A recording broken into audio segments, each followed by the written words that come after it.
Bienvenue sur TV Souston. La maintenant célèbre association des frères Campistron au cœur des jumeaux a remis au cours d'une cérémonie qui s'est déroulée au centre nautique 7 défibrillateurs à 2 petits clubs sportifs. Ce jeudi 28 août, aux abords du lac de Souston, un rassemblement attire notre attention. Des tables déployées, des défibrillateurs posés au sol, un logo en forme de cœur. Comme chaque année depuis 2011, l'association Au cœur des jumeaux organise une remise de défibrillateurs à de petits clubs de rugby. Une action honorable qui aide à la prévention des morts subites sur les terrains. Cette année, 7 clubs ont eu la chance de recevoir les fameux défibrillateurs. Parmi eux, le club Asquin, Cambo, Agémoli et Mix, Saint-Pie-sur-Nivelle, Saint-Seuvessard, Saut-de-Navaille, ainsi que Saint-Jean-de-Luz. L'association a le but pour récolter des fonds pour mettre des défibrillateurs dans les petits stades de rugby du comité Côte Basque-Land. Depuis 2011 à aujourd'hui, nous avons installé 34 défibrillateurs, sachant qu'un appareil coûte 1 600 €, vous voyez la somme que nous avons récoltée. Et en plus aidé quand même par la ville de Souston, parce que ça c'est important pour les logistiques quand on fait les marches. Voilà, on a fait 8 marches. Donc pour récolter ça. Puis on a fait 2 soirées avec Moscato au galop, une en novembre 2013 et en mai 2014. Voilà, à Magès, où ça a été une très grande réussite. Bienvenue à votre association et encore merci beaucoup au nom de l'ensemble du club de Saint-Sevé. Le défibrillateur est un appareil facile à gérer, puisque c'est pas difficile. Il faut faire une formation de 2 heures. Ça c'est fait par les pompiers, puisqu'on a les pompiers qui sont avec nous. Et donc après, il ne faut pas avoir peur, il faut y aller quand il arrive un moment où une personne s'effondre. Il faut y aller, puis il faut faire le massage cardiaque, les gestes qui sauvent, massage, défibrillateur, et puis voilà. Enfin, c'est quand même important de l'avoir et de ne pas s'en servir.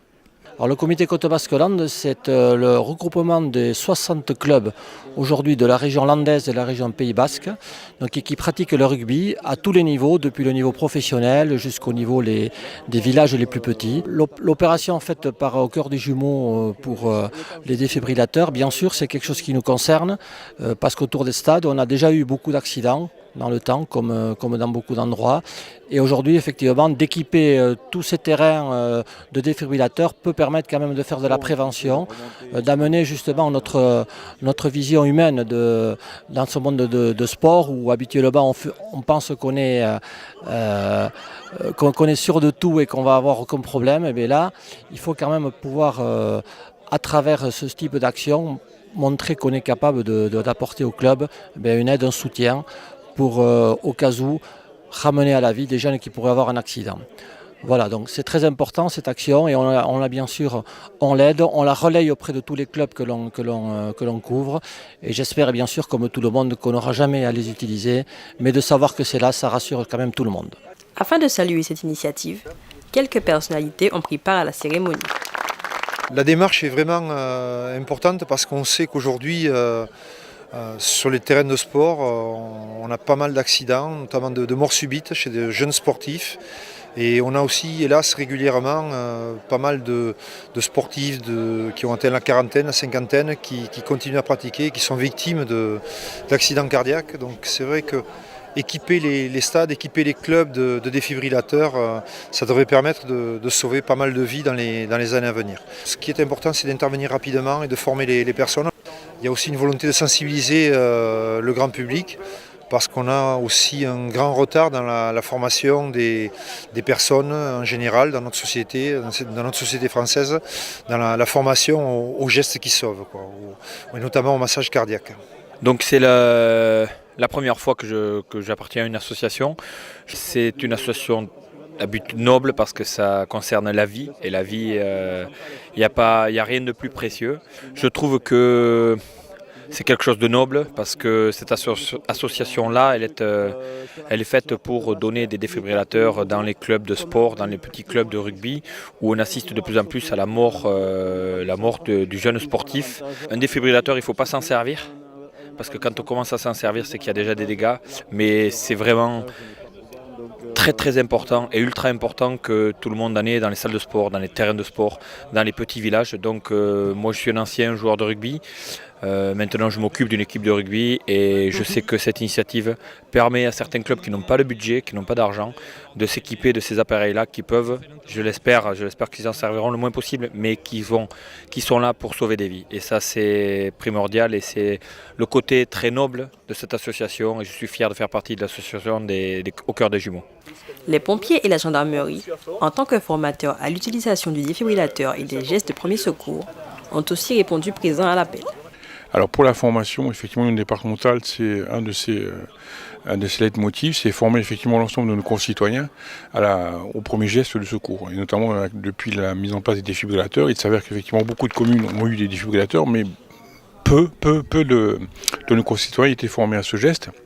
Donc l'union départementale, par le biais des sapeurs-pompiers volontaires et professionnels, nous tenons effectivement à former l'ensemble de la population. Et donc nous sommes des partenaires de ce mouvement, de cette association des Au cœur des deux jumeaux, mais également effectivement de l'ensemble des clubs sportifs pour former l'ensemble de nos collègues. Je sais qu'au niveau secourisme sur l'année, on forme environ 2500 personnes. Donc, et ça va crescendo parce que bien évidemment le mouvement prend de l'ampleur et effectivement on s'aperçoit que, comme ça a été dit par le PDG de Défibril, les pays scandinaves sont en avance sur nous. Il est bon qu'effectivement la France et les pays du Sud-Europe se mettent effectivement au premier geste qui nous permettra de sauver des vies et le maximum de vies. Un exemple, la semaine dernière sur Moniette, un jeune de 15 ans a pu être sauvé grâce à un pompier volontaire qui passait par là, qui a pu prendre un défibrillateur et sauver ce jeune. À la fin de la cérémonie, une collation était offerte à tous les invités. L'occasion de faire connaissance pour certains et de parler de l'avenir pour d'autres. Là, on va rentrer dans une phase pour faire des conférences sur la mort subite dans les collèges et les lycées. C'est un projet qui est bien avancé et qui va s'officialiser d'ici octobre-novembre. Pendant qu'à Paris, le syndicat paysan du MODEF organisait une vente de fruits et légumes à prix coûtant à la Pointe-des-Vergnes, tout un chacun pouvait découvrir le savoir-faire et les produits de ses exploitants agricoles lors de la traditionnelle fête du MODEF. Le mouvement de défense des exploitations familiales organisait la 41e édition de sa fête annuelle. Un événement très suivi et dont l'origine a presque été un hasard. Alors à l'époque, il y avait donc multitude de paysans puisque la population agricole était très importante. Et en 1973 donc, on a retrouvé les éditions de l'époque qui relataient les événements. Un groupe d'agriculteurs a décidé d'organiser un événement agricole, une foire agricole mais un peu particulière. Donc il y avait des restaurants déjà. Alors le repas c'était omelette au piment par exemple. Il y avait des jeux, il y avait des casse-bouteilles, enfin c'était fait avec des briques et des brocs. Mais ça a fait un corps, un groupe qui a bien fonctionné et cette fête s'est développée des années durant. La fête permet aux éleveurs et aux agriculteurs de démontrer leur savoir-faire, par les produits proposés, mais aussi par leur méthode de travail, actuelle ou ancestrale. L'activité de cette fête, c'est une vitrine un petit peu de l'agriculture landaise. Et au travers de la vitrine, on voit des animaux, on voit des artisans, des exploitants agricoles qui font de la vente directe. Le matin, il y a une finale des conducteurs de tracteurs qui est quelque chose de très important chez les jeunes. Le battage du seigle, c'est des copains à la retraite qui ont sorti un outil qui s'appelle l'Elslaillette. Bon, l'Elslaillette, c'est le fléau en français, je pense.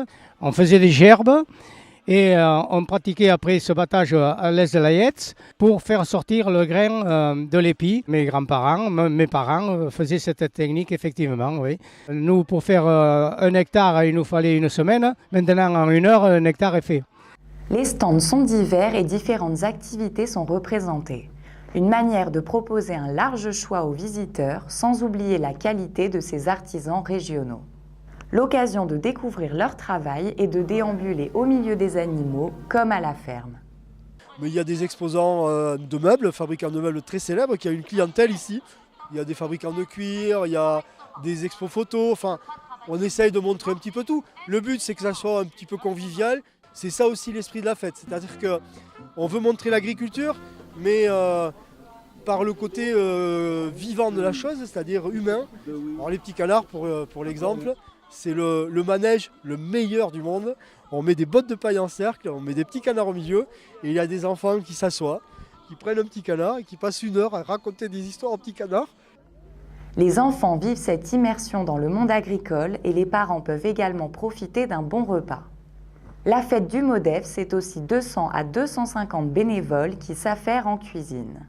Et le maître mot est le partage. Donc là, il y a un très grand chapiteau. Les gens s'assoient à table tranquillement. C'est assez convivial.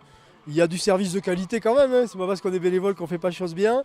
Et on a des habitués, qui soient d'ici ou d'ailleurs, qui viennent depuis des années pour cette ambiance, quoi. Parce que y a un cadre typique ici sur la Pointe des Vergnes et qui est très attendu par un public, quoi.